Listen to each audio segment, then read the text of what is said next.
Why gay men don't speak up against SJWs. Hey, it's Prince of Queens. And first, they came for the straight white males, and I didn't say anything because I wasn't a straight white male. Next, they came for the gay white men, and I told them that they could all go fuck themselves because I'm Prince of Queens. Obviously.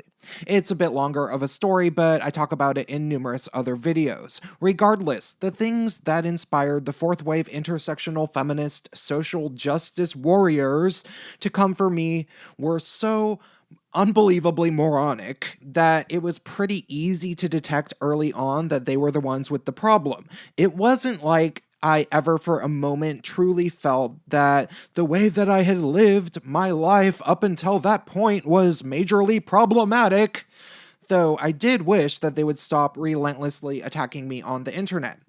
The incident that kicked it all off was when, in around 2013 or 2014, I posted on Facebook how I thought it was insane that seemingly the majority of people I knew on the American political left, which was basically everybody I knew, pretended to think that only white people can be racist and that everybody was supposed to abandon the dictionary definition of the word racism because sociology. I said that I think absolutely everybody can be racist and that I don't think people should excuse anybody for their racial bigotry. Of course, I was promptly called racist and even had people taking out of context screen captures of comments of mine to post on their own Facebook timelines, where they went on to tag their friends to dogpile me. And similar things happened over and over. Every time that these things happened, I always certifiably won the arguments, which is no great testament to my abilities as some sort of expert internet arguer that has been at this for 20 years, because even if that is true, much more than that, the positions I was arguing were just obvious truths.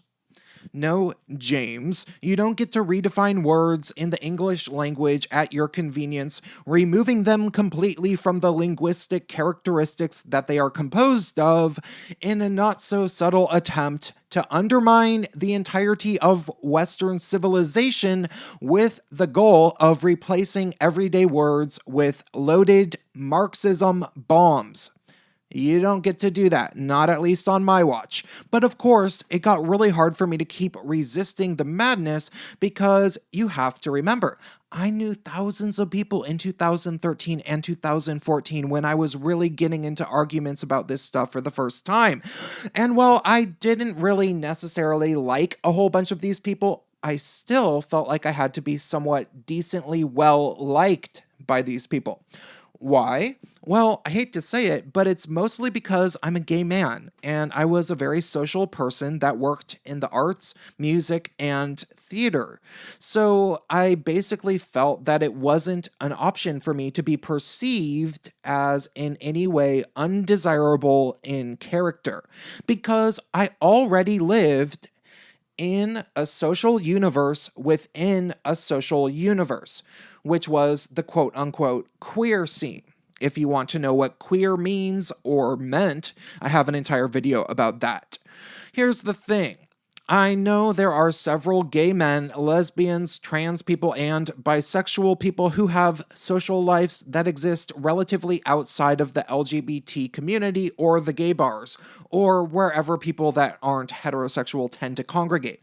These people are usually partnered up, don't really like drinking a whole bunch, and are the types of people that would prefer to have 5 or 6 close friends instead of knowing a few hundred people that they claim to be friends with but never hang out with outside of drinking, dancing, and maybe karaoke and drag shows.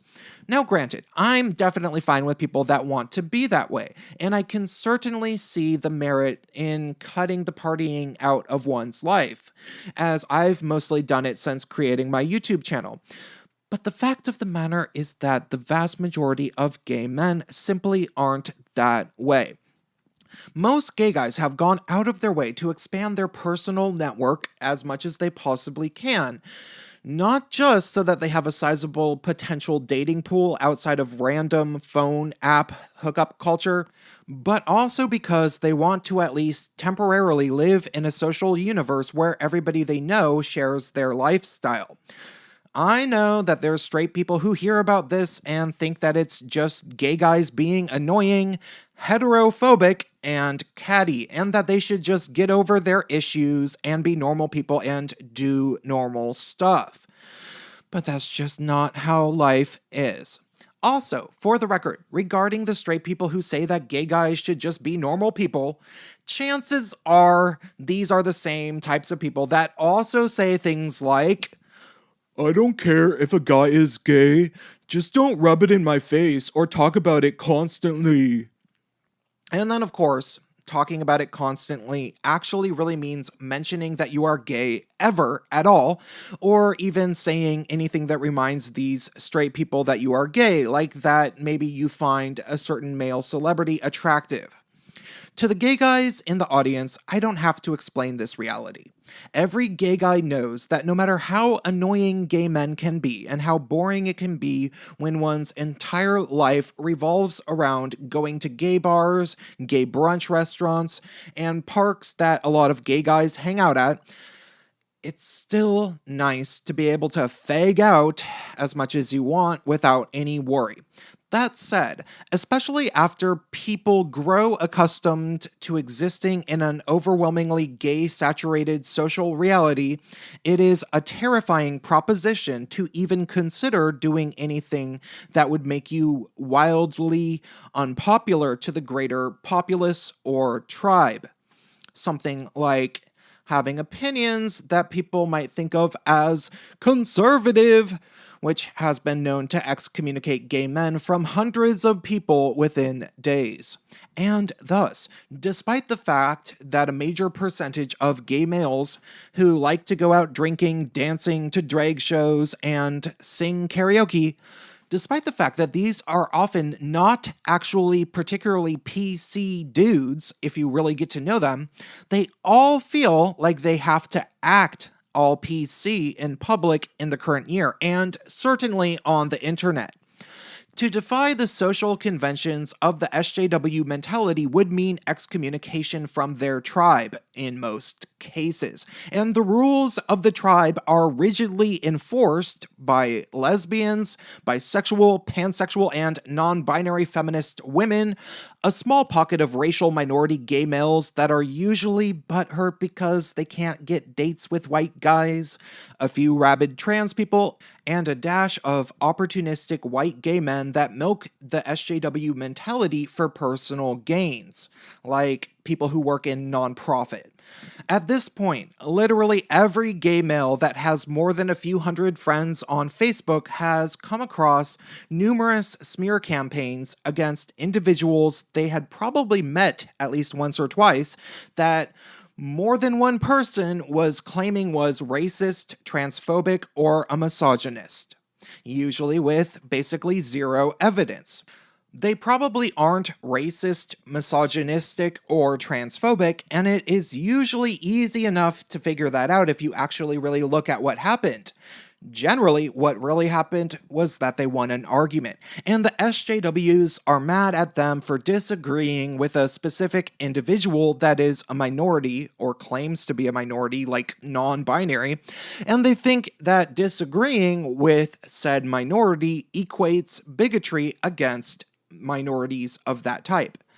Most often, these conflicts happen regarding something that was posted on the internet, which was taken out of context, and if you look at it, it's really not that bad. But this also happens commonly at bars, where people say that a bartender is racist for kicking out, say, a drunk black person that was behaving badly, or something.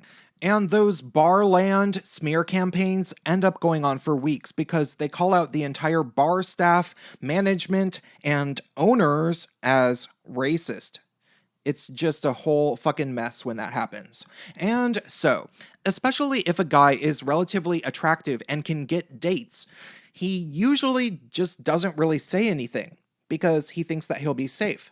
But of course, that's ultimately usually not true, as SJWs will always attack somebody or other every time they want to because they act like starving piranhas. So, if you are a relatively attractive gay man, you have to remember you already have a target on your back just because you're attractive. So, yeah, be careful. I've talked to so many different guys that used to think that they could just avoid all of this SJW nonsense drama. But eventually, despite them not coming looking for it, it ended up coming looking for them. So I advise that people start speaking out sooner than later.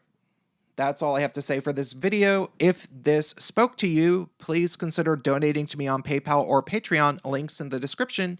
And of course, stay tuned.